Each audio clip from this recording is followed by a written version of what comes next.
அதிகப்படியான potassium, magnesium, calcium, phosphorus, vitamin, அதிகமான நார்ச்சத்துக்கள் நிறைந்த இந்த பழத்தை எங்கு கண்டாலும் விடவே விடாதீர்கள்.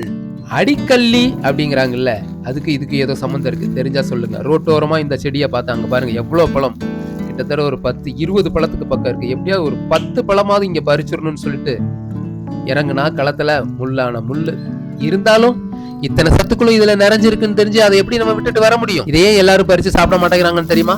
முள்ளு முள்ளு முள்ளு, முள்ளான முள்ளு. பழத்துக்கு வெளியே தான் இத்தனை முள்ளு இருக்குன்னா பழத்துக்கு உள்ளேயும் முக்கியமான ஒரு முள்ளு இருக்குங்க.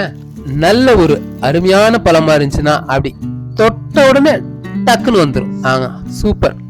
தேவையில்லாத கொழுப்பை கரைக்கும், இதய நோய் வராமல் பாதுகாக்கும், கண் பார்வை மேம்படும், உஷ்ணத்தை குறைக்கும். அல்சிமர் நோய் எனப்படும் மறதி நோய்க்கு இது பயங்கரமான மருந்துங்க.